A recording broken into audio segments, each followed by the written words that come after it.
It looks critical. Find somewhere to retire as soon as possible. We can't risk you carrying on with this race. Again, find somewhere safe to stop. We need you to retire. I can't believe this.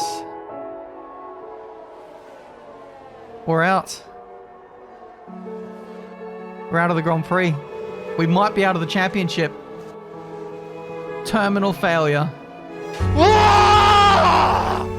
Yes! He won! But he did it! Mate, that was amazing. And for anyone who thought I left, I never left.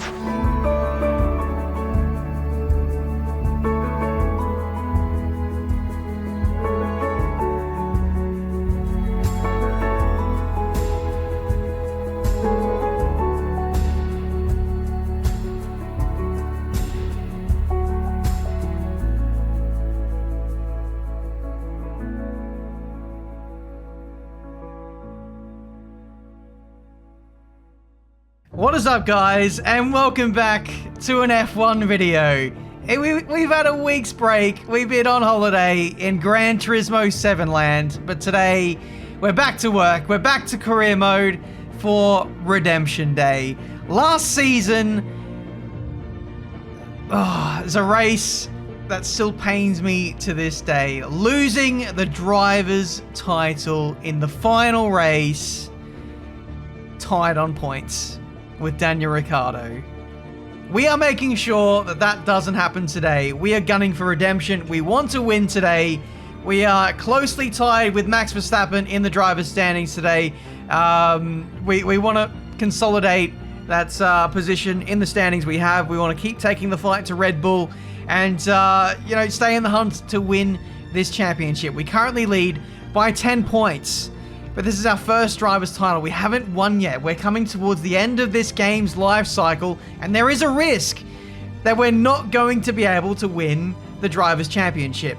We can't underestimate Red Bull. They are so strong at high-speed circuits. Australia and Saudi are going to be two very strong circuits for the AI, but for Max Verstappen in particular.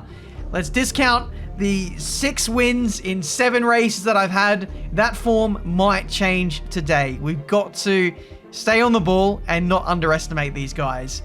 Anyway, in the background, we've been consolidating upgrades for the car. Big regulation change coming up for Season 4, which we need to constantly keep an eye on. We did some weight reduction upgrades in the background, so that'll hopefully keep the performance good for next season, but there's still lots of upgrades we need to do. We need to do brakes, we need to do tire wear. We haven't even touched any of those.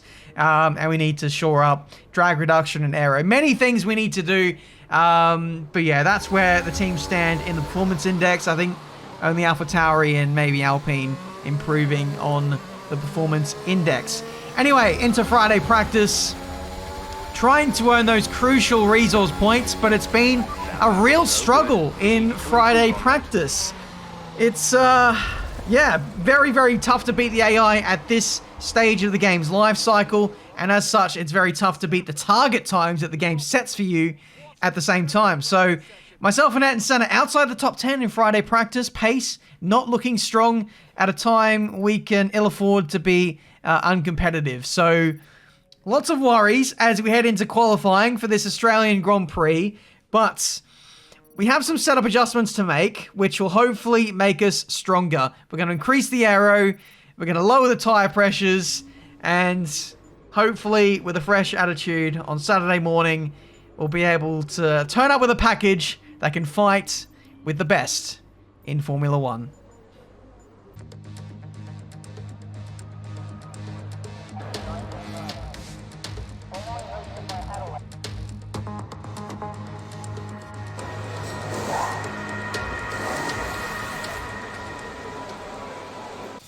All right, let's see if we can pull something special out of the hat at our home race.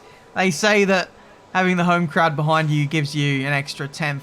And I'll tell you what, we are going to need to utilize that extra 10th here in this quality session. So, in terms of setup, we're running high downforce, obviously. F1 2021, you all know this at this point. You got to run high wings pretty much everywhere, and this is no exception. I think 9.8 wings was the baseline setup that I had. We've increased that. I've got a pretty good understanding of what to get out of the car now in terms of setup. I know what I'm looking for at particular circuits, so we're quite well equipped to deal with anything that the game really throws at us. First run here in Q1, and I think we've actually touched the wall there. No issues with tyre wear for now. Keep taking care of them. It was a slight graze on the right-hand side end plate, and you'll see that there with just a tiny little scratch taken out of the wing. But no performance loss there. We're able to get through Q1 fairly safely, I guess, relative to the back market teams. But that is concerning, considering we actually have the best car. We have the best car in Formula 1, but Ayrton Senna is 8/10ths off a Red Bull. I'm 1.2 seconds off the Red Bull, and the struggles continue in Q2 as we set our banker time on the used set of softs we used in Q1, try to push on for the second lap, and we just missed the apex by a tiny fraction, ran wide, picked up some grass and some gravel, and that's done some floor damage to the car. So a constant reminder that there's many perils around the corner on simulation damage. We've got to have our wits about us. Can't ride curbs too aggressively, and can't take little trips through the gravel. It's it all lines up in this career mode season. Anyway, we are finding our form at the end of Q2 here. You can see purple to the middle sector. The AI are pretty ridiculous and high speed. We seem to be better suited to the low speed corners at this circuit, which is odd considering we've gone for a high downforce setup. But regardless, across the line, we improved by nearly a second, and that gets us into Q3. But it displaces our teammate Ayrton Senna. We've done a 17.2. We have marginally beaten him by 0.06 of a second, and that is enough to put my teammate on strategic pole position for the Australian Grand Prix. Max Verstappen and the Red Bulls look very formidable at this stage. And yeah, we move into Q3. I did basically the same lap I did in Q2, but with track evolution. It felt like the same lap. 17.0, we improved by 0.2, but we're able to nab a couple of positions. We got past Lando and Lewis there. So, yeah, we're going to start 8th place on the grid for tomorrow's race. It's going to be tough to overtake. Max is going to be very, very fast. We should hopefully be a little bit quicker in the Grand Prix. Hopefully our tyre wear and strategy and maybe going aggressive on fuel load might help bring the balance more on our side. But we're going to have to be aggressive tomorrow to make up the places, because that lead we have to Verstappen could easily dissipate if Max wins this Grand Prix. Welcome to Melbourne. You can hear the roar of the crowd out there, which can only mean one thing. Race day is upon us.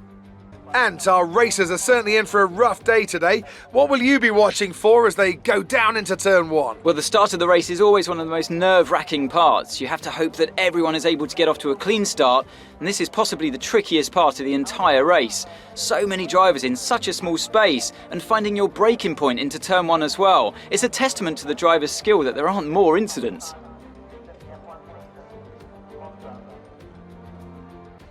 Off the back of a fantastic qualifying session, it's time to see how our starting grid looks for today's race. Max Verstappen put in a fantastic lap yesterday, and he starts from pole position, edging out Sergio Perez, who lines up P2. As we continue through the rest of the grid today, we have Gasly, Bottas, Daniel Ricciardo and Sainz, Benjamin, Norris, Hamilton and Ayrton Senna. Okay, I know it's your home Grand Prix, but treat it like any other race. Don't take unnecessary risks. Okay, here we are on the grid of my home race. P7, 1 place higher, virtue of, I think, Charles Leclerc having a grid penalty.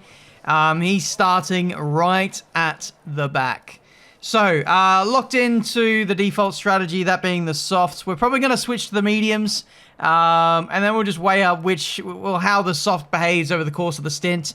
I'm hoping the soft is going to be a good one. I want to try and stay out long. This is a difficult track to overtake, and you don't want to be caught up behind slower cars. So I think overcut might potentially be the way to go here, and there might even be the danger of the AI running hard. So if we can finish on mediums, that would be incredible for us. So here we go, ready to start the Australian Grand Prix. We are gearing up to start this race. 5 red lights, and we are underway for an actual good start in this career mode. What is life? We've actually learned how to start a car. Maybe those license tests on Gran Turismo have helped after all. Through turns 2 and coming up to 3 now. I had a bit of an excursion through the grass there. Hopefully no floor damage. That did actually damage our car in an earlier point of the weekend, so we'll have to keep an eye on that, but hopefully that's not the case. Very slow running up ahead for Perez and Pierre Gasly in the Alpine. I gotta tell you, Pierre Gasly has been in the form of his life in that Alpine. That car is miles away from front-running pace, but he is consistently fighting the top guys in this sport. It has been absolutely incredible to see the development of that driver.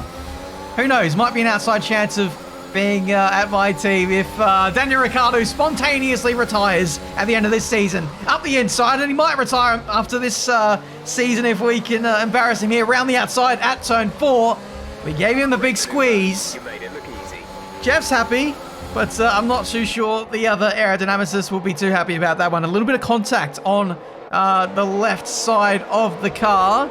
Hopefully no floor damage. Again, it's so tight. It's such a fine margin in when you've got simulation damage. Even the smallest touch can disrupt the airflow of the car. Got away with it that time. That was pretty lucky, but need to calm down the aggression, I guess, when leaving people space on the inside. Anyway, we're up into the top 5 now. We're comparing the pace to Verstappen, and we're a good 6, 7 tenths off Verstappen's pace, at least at this early stage. We are in heavy traffic, and I believe our tyre wear, well, I'm hoping our tyre wear would be better than those around us the further we get into this race. I feel like we do struggle at the start of races when the grip is low, when the fuel is high, and there's more tyre temperature going through the tyres. I'd hope that we'll be able to find some pace later on as we go up the inside of Bottas into turn 3. And this one, a much more decisive move made on the Mercedes driver. If you remember back to the move we did on Ricciardo, we were only able to get alongside into turn 3, but this time we got the move done at the apex, and we didn't have to contest at turn 4. So we now have a P4. Perez and Gasly up next. These guys are squabbling quite hard. I'm not sure Gasly has the pace to really contain Perez and myself, so they're getting held up, and that's inviting me back into this front-running fight. Meanwhile, Verstappen absolutely running clear. He's a good couple of tenths clear than the rest of us. He's in another league at this stage, and this is what he needs to be in the fight, to fight back into this championship. He needs to win this Grand Prix, because at the moment it's looking quite likely that we're going to be on the podium today. So he needs to build up as much of a margin as possible, because I feel like we're going to be more competitive on the medium compound tyre. So here we go. Let's make quick ground on these guys if we can. We are now stuck in a little bit of a DRS trend, because Perez is going to get DRS to Gasly, and that Alpine is pretty potent in a straight line. Yeah, unless these two sort it out, it's actually going to be pretty difficult to force an overtake here. So we'll follow on board for a little bit, and we'll see where Perez is potentially weak to us. Gasly going really slow through turn 3, and that's boxing Perez back into me. We're getting very, very close now. Dirty air is very much a thing, but we're using all of our battery to try and stay close to the Red Bull, using ERS in unorthodox areas of the circuit. Perez not getting a great run out of there. We're all over him heading into the middle sector, and we're going to dive bomb into this next right-hander up the inside, and we're now on the podium in this Australian Grand Prix. Had to sacrifice tyre temp there and a bit of ERS, but we got the job done. Perez left the space, had a bit of a slide on exit as well, but that is job done. Ultimate brake upgrades coming in clutch for me right there. Thank you very much. We'll now have that podium, thank you, with a clear run at Pierre Gasly now. So we've broken the DRS train. We're in the best position here to get P2. And yeah, Gasly's really struggling for some reason. He's lacking a little bit in all areas, to be honest. Maybe he's suffering with tyre wear more than others. that Alpine, I don't imagine, has as much upgrades on as, you know, what we have. So we've got the better race package, and we make pretty quick work of him, actually, into P2 here at the end of lap 9. So, yeah, at the end of this first stint, we're just getting stronger and stronger. I think it is a case of we started low with our fuel low. We are, you know, quite a bit lighter than some of the teams around us. And I have compared, like in previous races, as some of the leaders are in now. Gasly and I think that's Norris into the pit lane.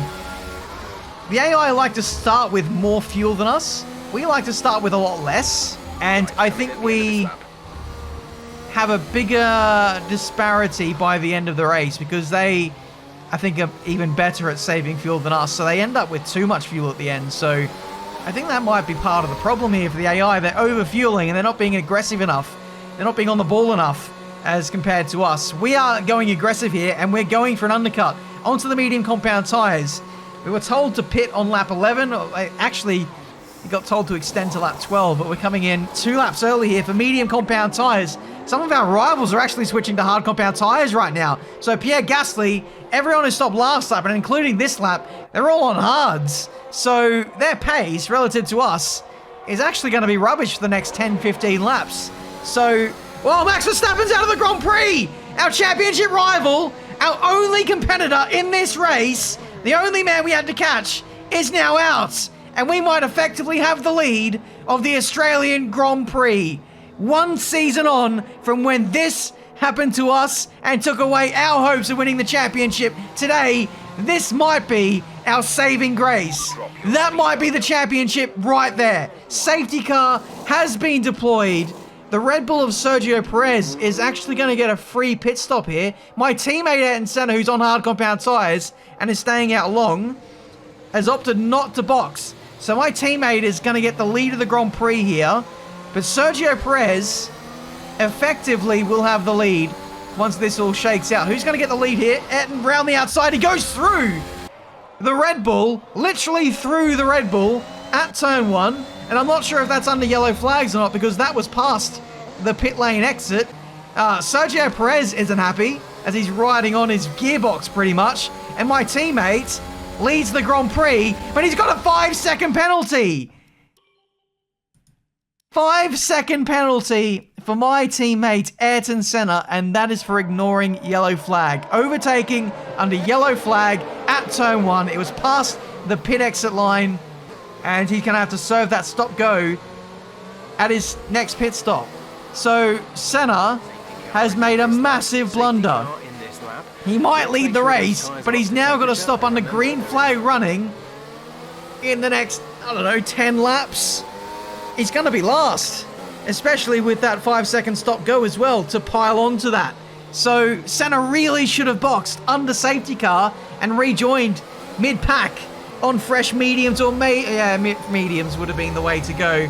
But away we go once more for this Australian Grand Prix. Let's see if Ayrton Senna holds up Sergio Perez for us. That would do us quite the favour.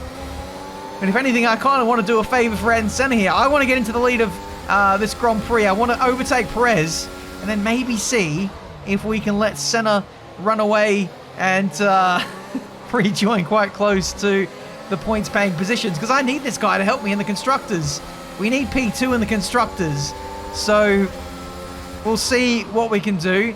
First of all, we need to overtake Perez. We don't know if we've got the pace to overtake the Red Bull at full tilt at this stage of the Grand Prix when they're utilising all their battery. That's one strength I've noticed the Red Bull has. It's very, very strong at the start of Grand Prix, under qualifying runs. When they've got a fully charged up battery, this team is very, very hard to beat. But we're getting up the inside into the last corner. Advantage on battery or not, we've got up the inside by virtue of the faster tyre and my teammate throwing dirty air at the Red Bull. We've got into the lead of the Grand Prix effectively in this race. We're going to go defensive into turn 1. Just protect a little bit from Sergio Perez. And that actually allows my teammate to run away nicely. So at this stage, we are leading this race. We are leading this race, and those behind are all squabbling for the minor placings on the podium. So I guess it's in our best interest to look after the tyres. We're going to hold back a little bit. Maybe drive at about 90%. We're not going to go full pelt into some of the corners just to look after the rear tyres and the tyre temps, but it also allows Senna to run away a little bit. So, by both counts, this is helping us. We're just going to chill through these high-speed corners especially. There's nothing Sergio Perez can do there at that very fast high-speed chicane because of the dirty air. He's going around the outside now. I'm not sandbagging now, I'll tell you that much. Sergio Perez in that Red Bull is an absolute rocket ship in a straight line, especially with the DRS enabled for him now. My teammate's now in, so that minor sandbagging we were doing is now pointless. We're going to have to crack on. We're going to have to push on with this race because Ayrton has now stopped too early. I thought he was going to stop around lap 23, 24, go on to softs, and then he might have had half a chance to get back in the points, but he's going on to mediums. He stayed out an extra few laps for no reason, and he's pretty much at the back of the field. The only person who's behind him is someone who had an unorthodox or an unscheduled pit stop. Pretty much last for my teammate. Well done. I wish I could really control the strategy of my teammates, because we would have very, very different circumstances at this team. We might even be leading the constructors. Ed could be unstoppable, but he makes some, I don't know, the engineering team on the other side makes some terrible decisions. Why did they put him on hards to start this race?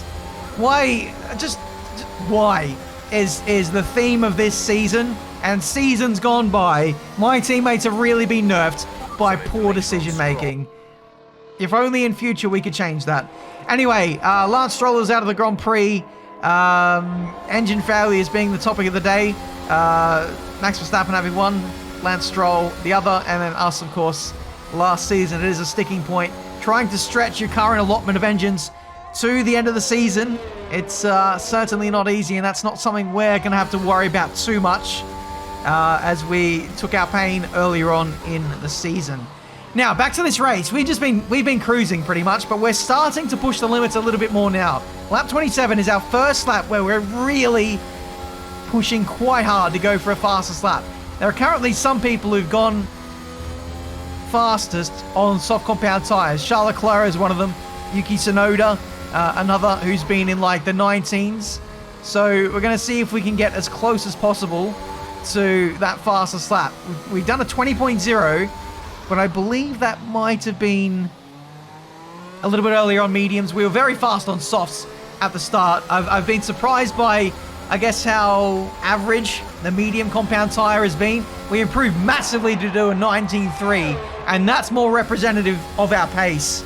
But yeah, we have been holding back for the majority of this stint. We've got 2 warnings for track limits, so I have been holding back in order to minimize the penalties. We've got the track position. There's no point risking it, so that's why I haven't been pushing to my absolute limit. But if the mediums are struggling, then the hards must be absolutely terrible. Perez hasn't really had the pace to fight back, and we've been well poised to make the most of Verstappen's failure across the line, and we've won our home race. Fantastic.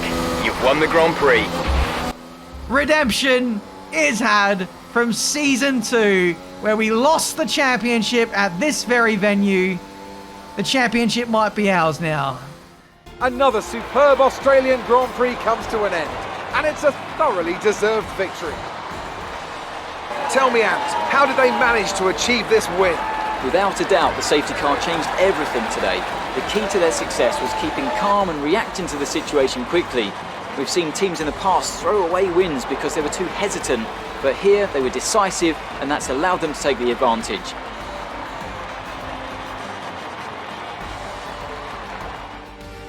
Welcome then to the podium, our top 3 drivers. What a great effort from them today in a very difficult race. Yep, tough race indeed. We really fought hard that race. I was surprised at the competitiveness we had towards the end of the first stint. Things really opened up for us. We got past the Alpines, we got past the Mercedes. Max Verstappen had his failure, and then the AI made the wrong call going for hards. The hards were not the race tyre. The mediums, even those didn't feel great until I really lent on them towards the end of the race. But even then, the residual grip wasn't amazing. The soft in the end was the tyre to be on, despite its overheating issues. But yeah, 18.9 for Charles Leclerc. A lap down. He had a shocker of a day. At least he got fastest lap. And Senna fought back to P10 from last after that safety car halfway through the race. Fair play. That just shows how fast the car is. It's a shame he completely stuffed up the strategy. But we're not in the fight for the Constructors anymore. I believe at this point Red Bull have won the Constructors. I think that might have happened last episode. But regardless, we're all about consolidating P2 now. And for us, trying to consolidate the lead of the drivers' standings. Let's have a look at it now. 35 points is the difference to Max Verstappen over a race wins lead. When, what, 7, 8, 9 episodes ago, we were 100 points behind Verstappen. Look at us now. That is a ridiculous turnaround. And I've got to say, quite the turn of fortune for the Dutchman. Unlucky, mate. Unlucky is all I have to say. P2, and it looks like that's going to be GG's probably for the Constructors as well, as long as Mercedes don't get a roll on in these last 2 races. So there we go. That has been the Australian Grand Prix. We have got redemption from Season 2. Let's kick on with the job and try and put the championship beyond reach for Max Verstappen in the next race. I think it might be possible to win the championship in the next episode. But on the other side of things, we could easily lose the championship in the next 2 races. Remember at the start of the season, we had 2 engine failures in a row. We have no control over that, so we have to be vigilant and we have to make sure we get this done. 2 more races to go and we can potentially have a driver's championship. I don't want to get it too ahead of myself, so we'll do what needs to be done in the next episode. Thank you so much for watching, guys. Leave a like if you enjoyed. Subscribe to the channel if you need to see plenty more racing game content. F1, Gran Turismo 7, whatever it might be. Thank you guys for your support. I really do appreciate it. And until the next one, I'll see you next time.